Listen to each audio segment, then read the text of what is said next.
Bom, meu nome é Danúbia, para quem não conhece. Eu sou nascida e criada aqui na Igreja Batista da Glória. E nessa tarde eu vou moderar aí um bate-papo que a gente vai ter com mulheres incríveis que vão trazer aí o testemunho de como a graça de Deus tem sido derramada na vida delas. Tá? E ao longo do nosso bate-papo vocês vão conhecer um pouquinho também da minha história. Para quem não conhece, né? E eu vou chamar, então, a nossa primeira convidada. A primeira convidada é a Natália.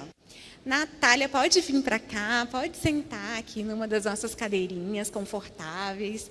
A Natália, ela é casada com o pastor Dorian. Estou me acostumando ainda com essa função, Oprah Winfrey. Mas a Natália é casada com o pastor Dorian, que é pastor de jovens aqui da igreja. Ela é mãe da Maia, de 3 anos, e do Luca, de 1 ano.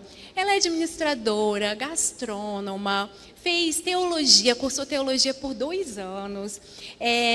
Ela ama confeitaria, viajar, ir à praia, ficar em casa, cozinhar.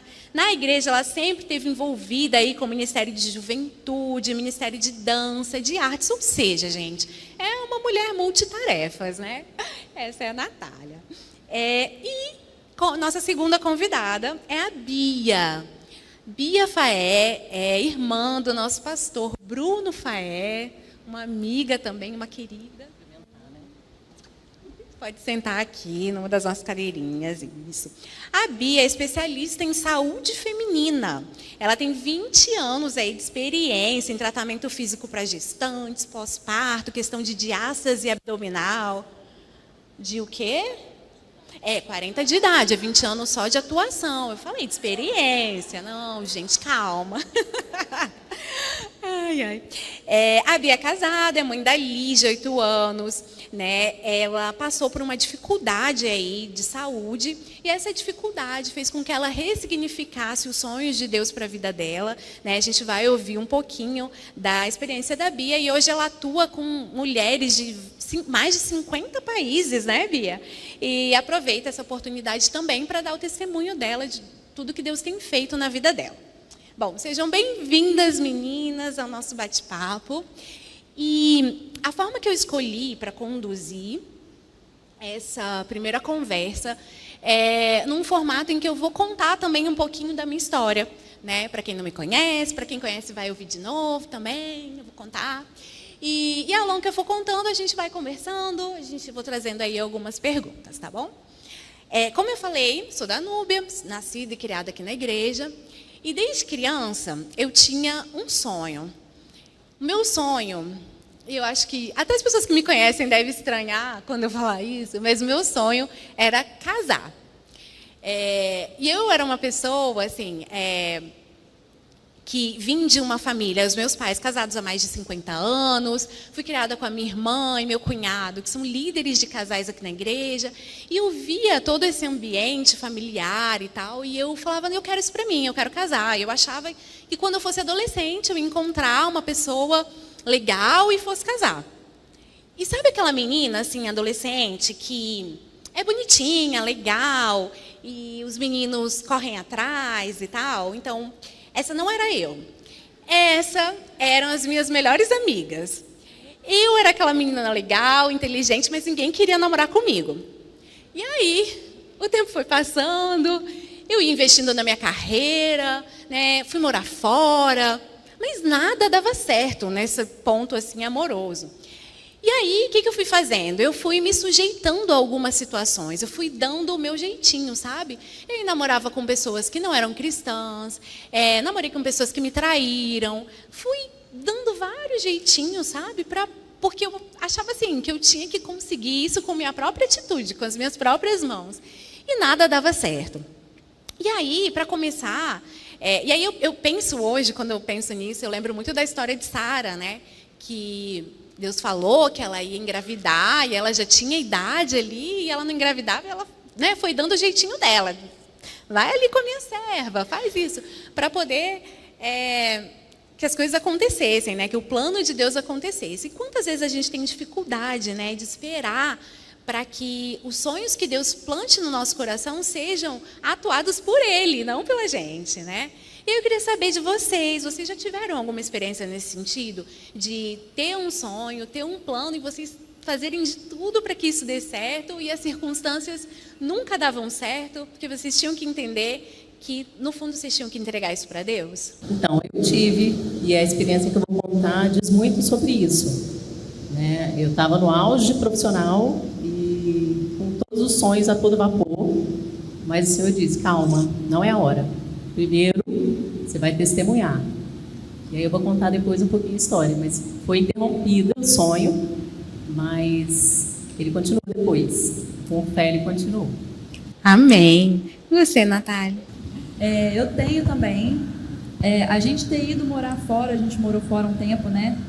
A gente ter ido morar fora foi muito da minha vontade. Eu sempre tive esse sonho, desde a adolescência, eu fiz inglês, e aí eu via nas escolas de inglês aqueles painéis, né, de intercâmbio, eu sonhava com aquilo. Então isso sempre foi um sonho meu. E aí quando a gente casou, a gente começou a conversar sobre essas coisas, e a Dorian foi aceitando isso para ele também, comprou essa ideia, não, vamos procurar saber isso e tal. Nessa época, a gente já tinha o nosso chamado missionário, digamos assim, mas assim, não sabia se era para ser pastor, se era para ser missionário mesmo, enfim. A gente ainda não tinha muita clareza nesse ponto, mas a gente sabia que a gente tinha um chamado. E aí, pesquisamos muito, passamos acho que 2 anos pesquisando muito sobre onde ir, como ir, para a gente poder ir da melhor maneira possível, né? Uhum. No final das contas, conseguimos fazer o nosso intercâmbio no Canadá. Só que a nossa oração era assim, Deus, se for da sua vontade para a gente ir, esse visto vai sair, vai dar certo. E aí o visto não saiu. Só que a gente deu um jeitinho, como você falou. Então, assim, no nosso jeitinho, deu certo. E aí a gente já falou, né? Não, é porque Deus está abençoando mesmo, vamos lá. E nós fomos, foi uma experiência ótima, não foi uma experiência ruim, nós tivemos uma experiência muito boa. Deus usou a gente lá de maneira que a gente nem imaginava que poderia usar. E usou pessoas na nossa vida também. Não foi ruim, mas não era o que Deus tinha pra gente. Olha. Tanto que estamos aqui. Bom, gente, e aí nessa saga aí de procurar um marido, as coisas iam acontecendo na minha vida, né? E eu tinha uma carreira bem sucedida, eu trabalhava numa multinacional, eu tinha planos de ir para a Suíça, para trabalhar lá na sede da empresa. Então, estava voando assim na minha carreira, com essa frustração pessoal dentro de mim, porque eu não encontrava ninguém, eu já tinha 30 e poucos anos. E aí, eu tive um diagnóstico de câncer. Eu tive linfoma, que é um câncer do sangue, e isso desmoronou um pouco a minha vida. E eu lembro que, na época, o meu medo não era morrer. Tanto é que eu falava para as pessoas assim, eu falava, vai ficar tudo bem, porque se eu for curada, vai ficar tudo bem. Se eu não for curada, vai ficar tudo bem. Então, eu falava isso muito, eu tive um blog na época em que eu compartilhava as coisas, mas, no fundo, eu tinha uma grande frustração de não estar casada. E eu pensava muito, o que mais me doía era, meu Deus, eu tenho 30 e poucos anos. Se eu não for curada, ok, eu vou estar com o Senhor, não preciso de marido. Mas e se eu for curada? Eu vou estar sem cabelo, eu vou estar careca. O que vai acontecer? Né? Quanto tempo mais vai demorar até meu cabelo crescer, até alguém olhar para mim, gostar de mim, fragilizada? E eu ficava nessa paranoia, assim. E é incrível, porque eu tenho certeza que muita gente não imaginava isso. As pessoas olhavam para mim, às vezes entristecidas, daí pensavam, nossa, tadinha, está sofrendo, ela tem câncer, e eu... Nossa, eu estou sofrendo porque eu não tenho marido. Olha que absurdo. E aí, eu lembro como se fosse hoje, no dia que eu fui raspar o cabelo, né? Porque é bem aquela cena de novela mesmo, tá, gente? E todo mundo chorando, minhas 2 irmãs comigo chorando, e a cabeleireira chorando. E aquela cena, assim, triste. E naquele momento, Deus ministrou no meu coração, assim. Deus falou, cara, nesse momento, você não precisa de marido. Nesse momento, você não precisa de ninguém para beijar na boca. Nesse momento, você precisa de mim. Acalma seu coração. Descansa em mim. Sou eu que vou realizar os desejos do seu coração. Descansa, só descansa. E eu senti uma paz tremenda, uma paz que excedeu todo e qualquer entendimento. Assim, foi uma experiência muito, muito marcante que eu tive com Deus, e foi lá no meu íntimo, assim. E foi um momento, assim, que foi uma virada de chave na minha vida mesmo, que eu entendi que não eram as minhas atitudes, que não era o que eu estava fazendo, que não era meu cabelo, que não era o meu corpo, que era o Senhor que ia trabalhar. Porque se Ele tinha colocado esse sonho no meu coração, Ele ia trabalhar e Ele ia realizar da forma dEle, no momento dEle. E aí, eu queria entender com vocês, se vocês passaram por esse momento, né? Um momento em que Deus mostrou para vocês que era só Ele nessa causa, né? A gente fala só Jesus na causa de uma forma tão brincalhona, né?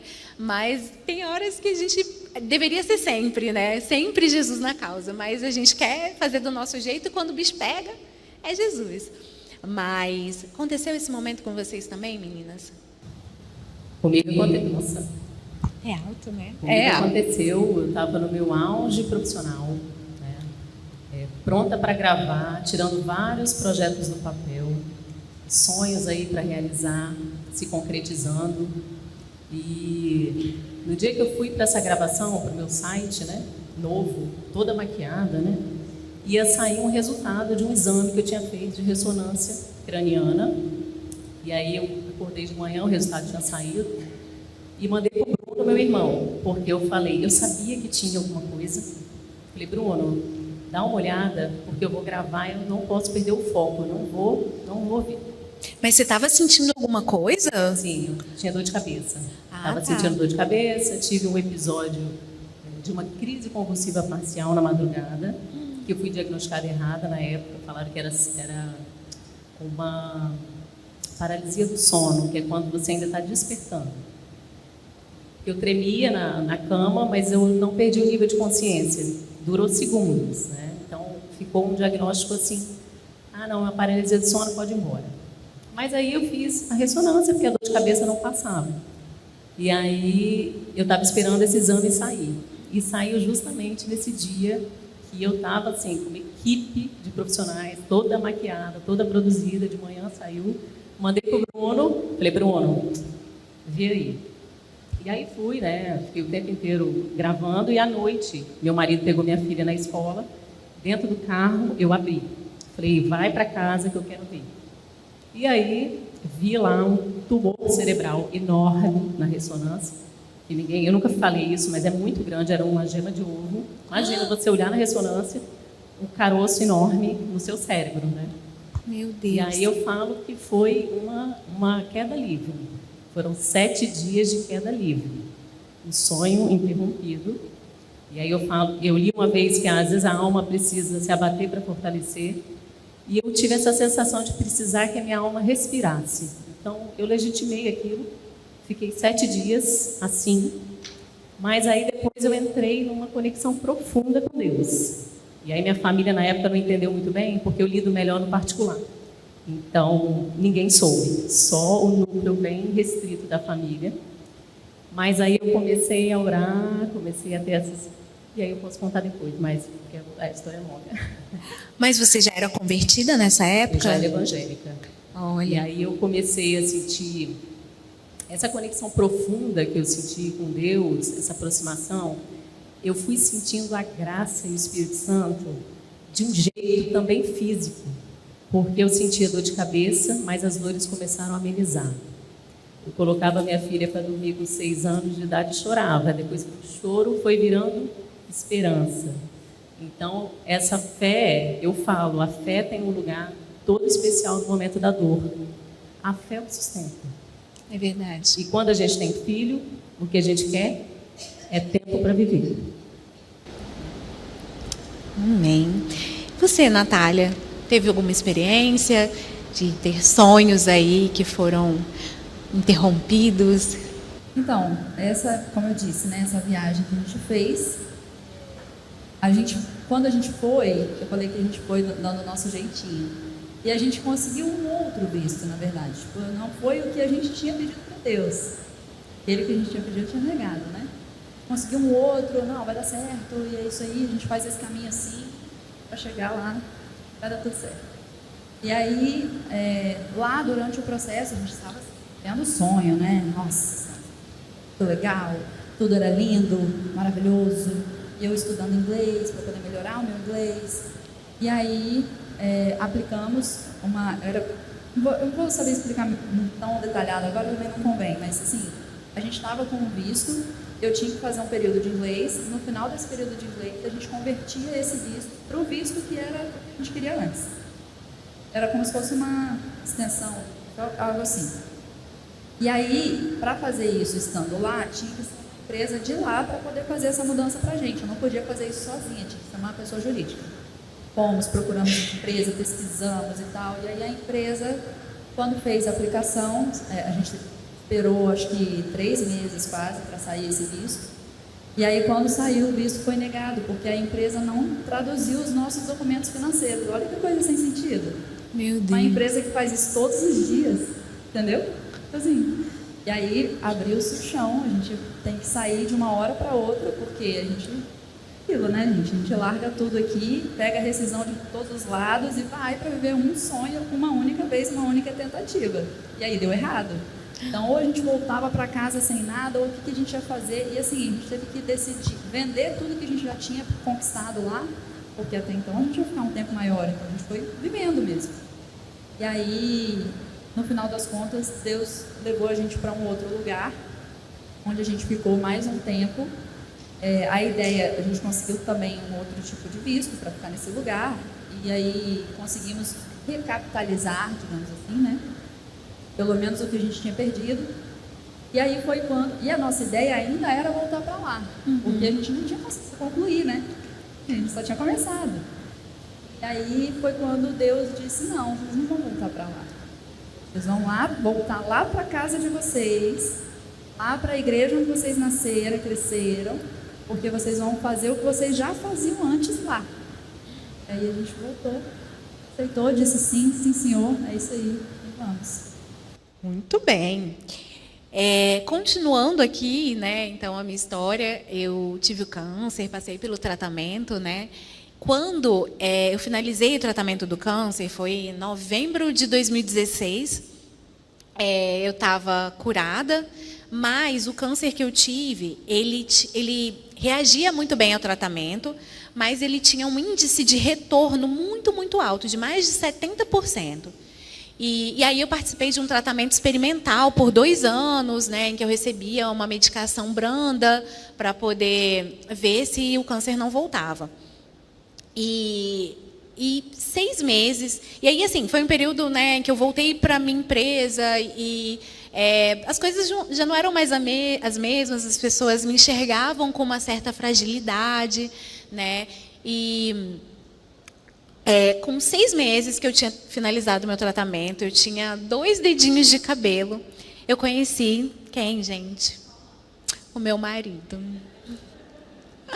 Aquilo que eu sempre sonhei, eu conheci no meu pior momento, assim, no momento que eu nunca ia imaginar, né? E ele não olhou para o meu cabelo, ele olhou para a minha história, ele olhou para o futuro que a gente podia construir juntos. Quem conhece meu marido aqui sabe que Deus me deu um dobro, e não é só porque ele é grande, porque ele tem 1,90 m, mas é porque realmente ele é uma pessoa com um coração enorme, uma pessoa grandiosa. E Deus fez muito mais do que eu imaginava na minha vida. E é assim, né? Deus muda os nossos sonhos, né? Naquele momento, assim, que eu voltei a trabalhar e eu já não pensava mais tanto nesse sonho de casar, eu falava, agora eu vou ficar bem, vou investir na minha carreira. E Deus vai lá e fala, não, é aqui, ó, eu vou te dar aquilo que estava no seu coração. Né? E eu uso isso muito como um testemunho, né? Durante o câncer, eu aprendi muito a ressignificar algo que a gente, quando está passando por um problema, a gente fala muito, por que eu? Né? E eu lembro que eu falava, não, eu tenho que pensar, para que eu? O que eu vou fazer com isso? Né? Como que eu vou testemunhar disso? E eu testemunhava muito ali, tanto durante o meu tratamento, depois do meu tratamento, no meu casamento, né? E aí aconteceu um outro fato, né? A gente casou, E a gente foi atrás de ter filho, porque eu já imaginava que poderia ser um problema. E a gente foi em vários médicos e eles falaram que era impossível eu engravidar. A gente tentou fazer inseminação, fertilização, fomos nos profissionais e eles falaram que não era possível também, porque eu não tinha óvulos, então eu teria que ter uma doação de óvulos de outra mulher. E esse era um processo que ia prejudicar muito o meu corpo, porque você tem que tomar muito hormônio e tal. E com isso tudo, eu podia abrir uma brecha de novo para o câncer voltar. Então, a gente se contentou. Foi muito difícil, obviamente, né? No começo, a gente ficou triste. E eu falava assim, meu sonho nunca foi ser mãe. Meu sonho era casar. Então, eu vou me contentar no Senhor, que o Senhor me deu já o meu sonho. Deixa eu me apegar a isso aqui, eu cuidar do meu casamento, né? Deixa eu trabalhar para o Senhor. E a gente intensificou nossos trabalhos na igreja. E a gente dava esse testemunho também de que a gente era um casal sem filhos e que estava tudo bem. Né? Às vezes na igreja a gente tem tanta cobrança, né? De que tem que ter filho, né? E aí, quando vão vir os filhos, e eu aprendi a lidar com isso, porque as senhoras principalmente chegavam para mim, e o filho, eu falava, ora irmã, porque eu tenho problema, ora. E aí, ninguém enchia mais a paciência, porque as pessoas ficavam, né, constrangidas, nossa, coitadinha. E eu já pedia para orar. E aí, no auge dos meus 40 anos, enfrentando um problema familiar muito, muito grande. A minha sogra teve uma demência de um nível altíssimo que fez com que toda a família do meu marido se desestabilizasse, brigasse. Meu marido teve crise de ansiedade. Foi um ano muito, muito difícil. E no meio disso tudo, eu engravidei. Sem fazer nada. Sem tomar uma vitamina, nada não, né? Obrigada. Glória ao Senhor, né?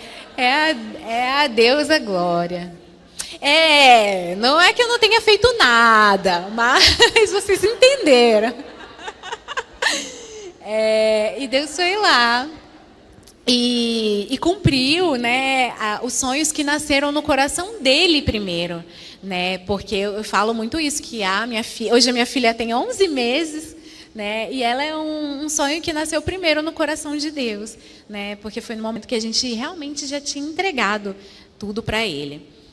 E aí eu queria entender com vocês, né, se vocês têm algum testemunho de algum sonho que nasceu primeiro no coração de Deus. E também, como que vocês têm usado a história de vocês, aquilo que acontece com vocês. A gente tem ouvido muito falar, né, que Deus ele usa a nossa dor, o nosso deserto, como nosso principal testemunho. Né? Vocês têm usado isso? Como vocês têm usado isso para a glória de Deus, né, para falar do Senhor? No meu caso, foi isso aí. Passei pelo deserto, né? Quando eu comecei a me conectar profundamente com Deus e sentir a graça do Espírito Santo acalmar meu coração, eu me senti igual os discípulos do barco, né? E em meio ao caos, eles estavam em segurança, porque Jesus estava lá. E eu tive que passar pela cirurgia, né? Graças a Deus, a remoção total do tumor. Mas... Que momento, né? Uma cirurgia na cabeça, a gente sempre fica não, muito eu poderia, né? Não acordar, ou poderia acordar com sequela, né? Então, eu precisei experimentar essa graça mesmo, que só Ele pode fazer, né? Em meio ao caos. E entender que meu sonho não era para ser naquele momento, né? E no final das contas não é um sonho importante, o sonho mesmo é estar na presença, né? Experimentar essa graça que, graças a Deus, eu tive. E quando eu deitei na maca, eu falei, Senhor, eu entrego a minha vida em tuas mãos.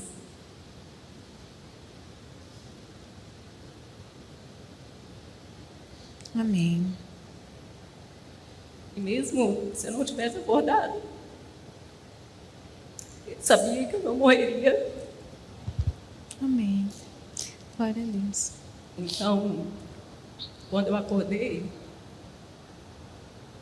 eu queria ver minha filha, né? Mas eu olhava para minha filha e eu pensava, gente, se eu morrer, quem vai acalentar, né? Não tem como acalentar. Então, eu falei, minha filha precisa de Jesus. E só Ele, né? Então ali eu percebi que não tem como nessa vida você viver em segurança sem a presença dele. Amém. E já fazem 2 anos, né? Então ele me deu esse tempo e a minha luta foi essa, mas amanhã pode ser outra, né? Sim. E é como a gente vai encarar as nossas lutas, né, diante da dificuldade, assim. E aí, quando eu acordei, quando eu saí da UTI, né, eu fiquei 5 dias, e eu senti no coração a necessidade de testemunhar.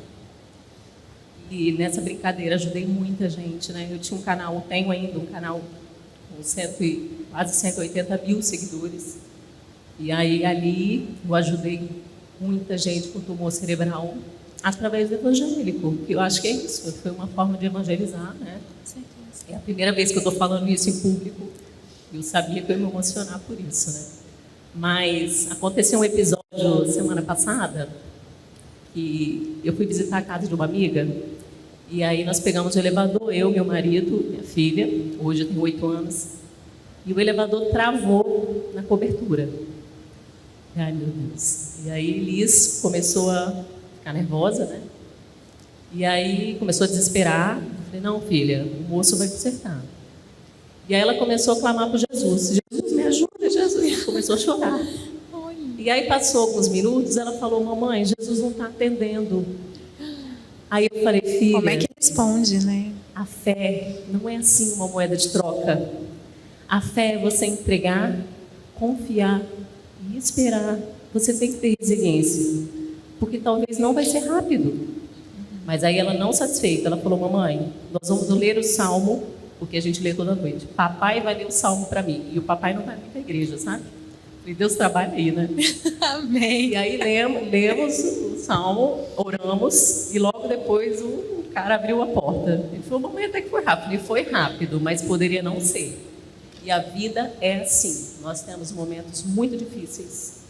A vida são muitas lutas. Jesus falou que não seria fácil, mas cabe a nós a decisão de você enfrentar. Então eu decidi, né? Quando eu soube o diagnóstico, a sensação era aquela cidade pacata, linda, todo mundo feliz, e aquele furacão F5 chega e destrói, assim, sabe?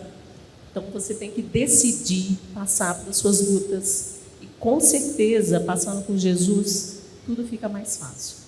E aí eu percebi que eu precisava primeiro testemunhar, interromper esse sonho, que na verdade era um sonho do mundo, né? E aí nessa experiência, eu falei que eu nunca mais ia usar a fé como amuleto, que é o que muita gente faz, e eu já fiz. É tipo, eu estou bem, esqueço. Eu estou mal, eu vou orar. E foi a partir daí que eu entrei no ministério, Data Show, comecei a me envolver mais na igreja, pedi carta, vim para cá, né? Lorena da família, tem a Lília, minha cunhada, Bruno. Então, eu vi a igreja orar por mim. Eu estava lá em casa, no culto de oração, e o pastor tinha pedido oração um dia antes, eu acho, da cirurgia, não me lembro. Falei, ai, que delícia, como é bom, né? Como é bom ter comunhão. E aí foi assim, foi interrompido desse jeito, mas graças a Deus hoje estou curada. E agora aquele equilíbrio emocional das possíveis recidivas. Mas a gente entrega e confia, porque a gente não tem controle sobre nada na vida. E quando a gente tem Jesus, né, atuando como no barco, independente da tempestade, ele segura o nosso coração, né? E é isso. Eu trouxe até 2 livros que falam muito sobre isso. Eu queria deixar de sugestão para vocês. Primeiro é Doce e Amarga Providência, Sexo, Raça e Soberania de Deus, do John Piper. Esse aqui. Uma capa bem simples, um livrinho pequeno, mas assim, potente, tá? Muito forte essa leitura aqui, muito legal, muito bom de ler.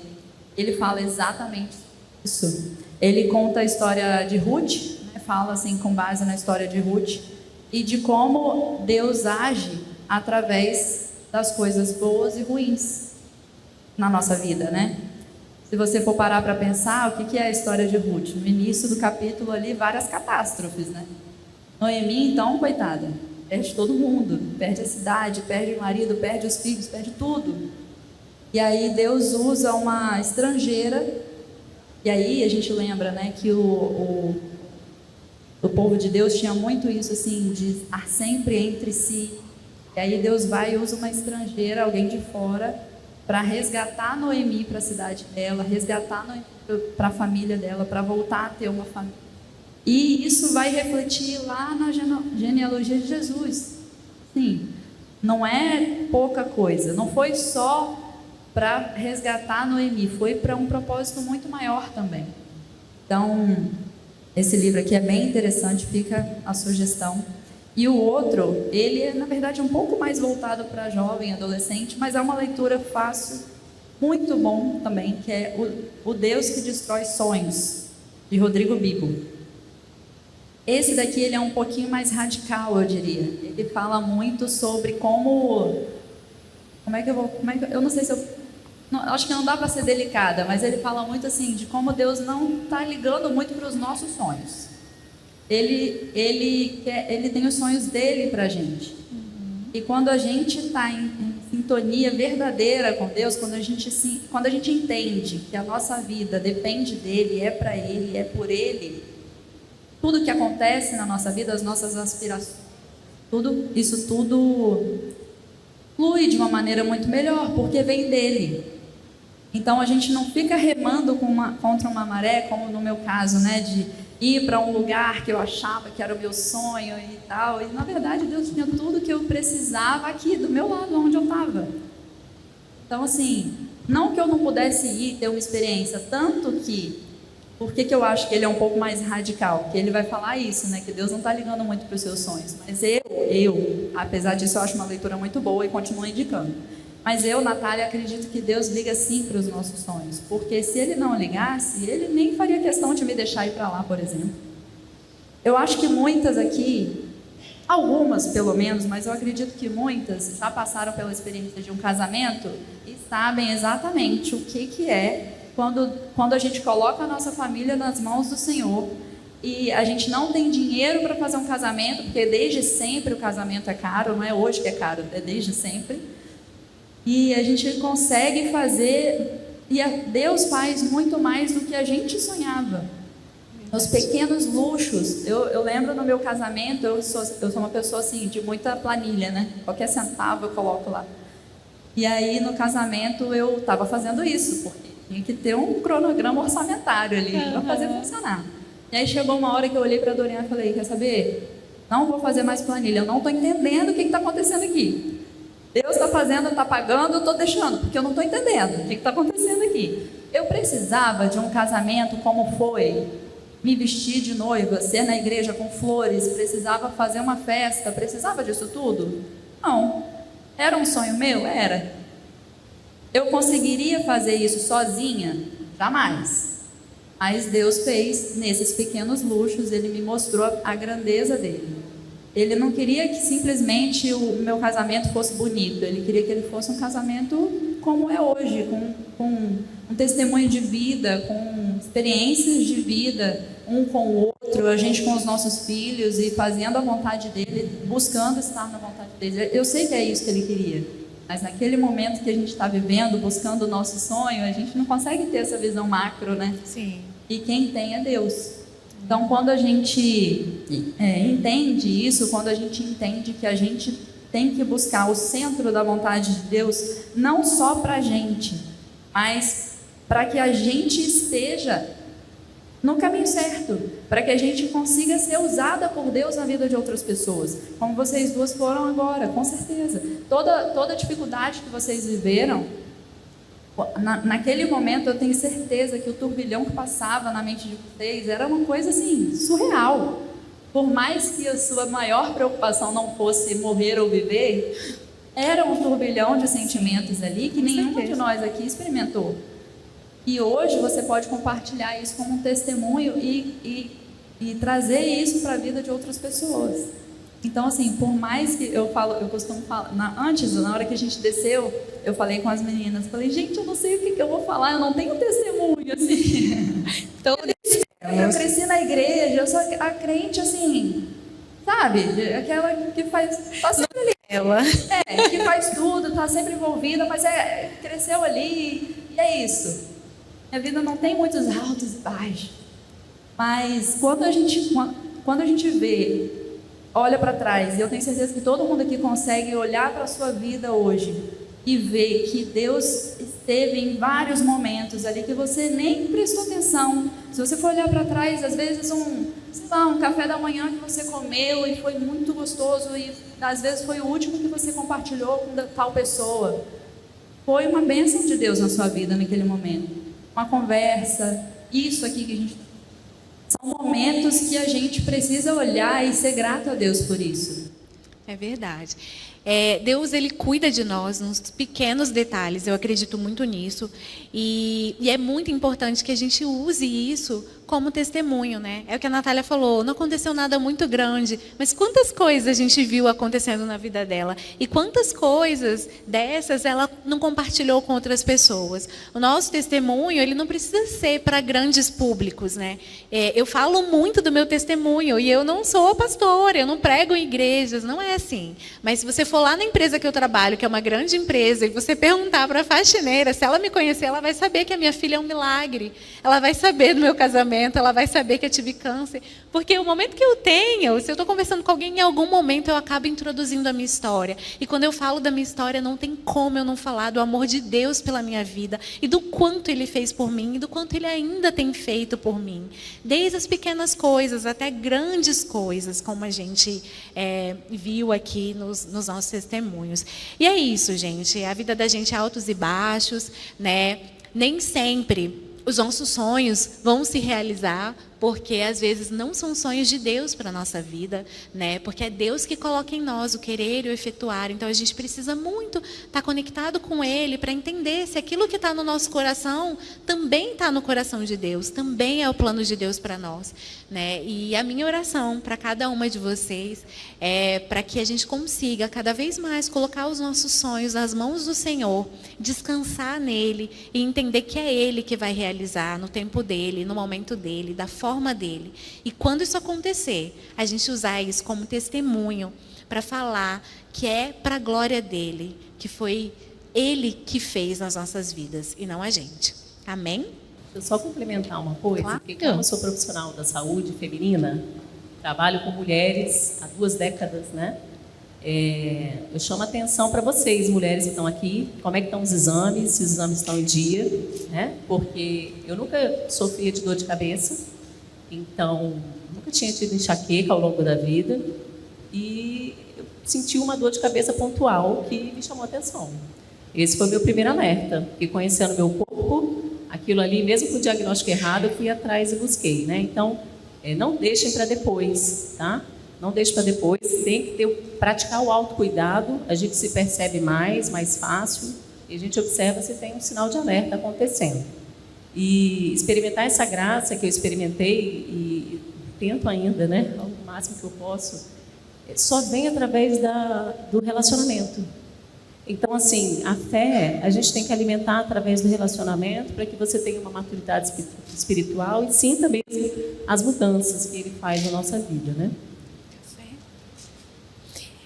Tem alguma palavra final, Natália? Acho que é tudo que eu queria falar. Agora a gente